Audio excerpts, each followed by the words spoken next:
میں گارمنٹس کا کام کرتا ہوں. امیر علیہ سنت سے میرا یہ سوال ہے, ہم جو زکوٰۃ نکالیں گے اپنی کوسٹ کے حساب سے نکالیں گے یا جو مارکیٹ ویلیو ہے اس کے حساب سے نکالیں گے؟ جواب عنایت فرما دے, جزاک اللہ. مارکیٹ ویلیو کے حساب سے زکوٰۃ نکالنی ہوگی.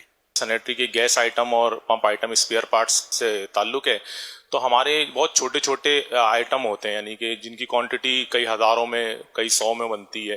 تو زکوٰۃ کے وقت پر جو ہے ان چیزوں کو ایک ایک چیز کو کاؤنٹ کرنا ضروری ہے, یا پھر ایک گمان کی بنیاد پر کہ زیادہ سے زیادہ اس پر جو ہے زکوٰۃ ادا کی جا سکتی ہے؟ محتاط صورت تو یہی ہے, ہونا بھی چاہیے کہ ایک ٹکا بھی زکوٰۃ کا اپنے ذمے رہے نہیں, سب کے سب ادا ہو جائے.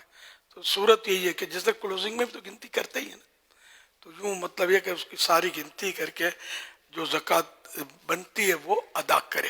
اب احتیاطاً مزید زیادہ دے دے تو اچھی بات ہے, تاہم یہ کہ خیال جمع کرنا. جو آپ نے فرمایا نا کہ کلوزنگ کے اندر ایک ایک چیز کی یہ کاؤنٹنگ کرتے ہیں, تو لہذا اسی طریقے سے یہاں زکوٰۃ کے حوالے سے بھی انہیں یہ کاؤنٹنگ کرنا ہوگی, اور عام طور پہ ان کے پاس اس طرح کے حساب یہ موجود ہوتے ہیں. ہے تھوڑا مشکل کام لیکن ثواب ملے گا.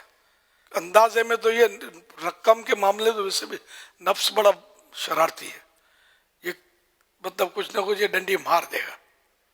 اتنا لگتا ہے اتنا نہیں, اتنا نہیں ہوگا یار, بھائی اتنا ہوگا, یوں کر کے یہ پھنسا دے گا. میرا کام دھاگے کا ہے, تو ہمارا جو پیسہ مارکیٹ میں لگا ہوا ہے تو اس پہ زکوٰۃ بنتی ہے یا نہیں؟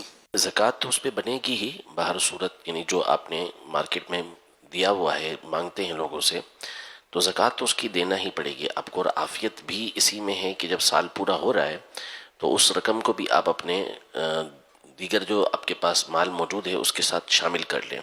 ورنہ ہوگا یہ کہ اگر یہ 2-3 سال کے بعد آپ کو رقم ملے گی تو پھر ایک ساتھ 2-3 سال کی نکالنا پڑے گی, جو مشکل ہو جاتا ہے. بہتر یہی ہے طریقہ کار, اور عافیت والا بھی یہی ہے کہ جب زکوٰۃ فرض ہوتی جائے تو اس رقم کی بھی زکوٰۃ ساتھ ساتھ نکالتے جائیں. نکالنی تو ہر صورت میں ہے. زکوٰۃ میں بخل نہیں کریں.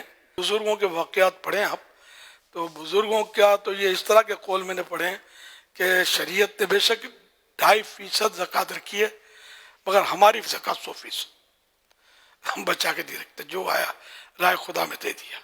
اور رائے خدا میں دینے سے بڑھتا ہے, کم نہیں ہوتا.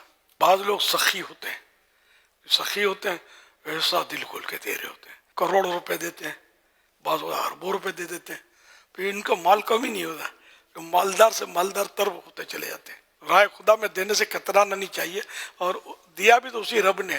تو دو یار, خزانے کا منہ کھولو, غریبوں کے لیے, حقداروں کے لیے, مسکینوں کے لیے بہت خزانہ ہے. ایسے بول رہا ہوں, جن کے پاس ہے نا اربوں اربوں روپے ہیں, اگر یہ سارے مل کے زکوٰۃ حقیقت میں زکوٰۃ دیں اور زکوٰۃ ان کی حقدار تک پہنچے تو شاید ہمارے غربت ختم ہو جائے. ہماری دکان سے لوگ سامان وغیرہ لے کے جاتے ہیں تو پھر وہ پیمنٹ نہیں دے پاتے, اور بچے کہتے ہیں کہ ان پیسوں کو جو ہے وہ پھر آپ زکوٰۃ میں ڈال دیں. تو شرعی رہنمائی فرمائے. اگر کوئی کسی کو اپنے مال دیا اور وہ اب دے نہیں پا رہا, بلکہ یہاں یہ بھی نہیں کہ وہ غریب ہے امیر ہے, دے نہیں پا رہا یا دبا کے بیٹھ گیا ہے, تو چاہے وہ دبا کے بیٹھ گیا چاہے وہ دے نہیں پا رہا, واقعی غریب ہے, تب بھی وہ زکوٰۃ میں منہا نہیں ہو سکتے. اس کو زکوٰۃ میں اس کی کٹوتی ہم نہیں کر سکتے کہ یار چلو ہم نے زکوٰۃ کی نیت کر لی, یہ نہیں ہو سکتا. بلکہ زکوٰۃ میں تو حقدار کو مالک بنانا ہوتا ہے, تو یہاں یہ نہیں پایا گیا نا, وہ تو قرضہ پہلے دے دیا, وہ تو ہلاک کر چکا تھا, جو بھی ہو. تو بہرحال یہ کہ اس طرح زکوٰۃ نہیں ہوتی.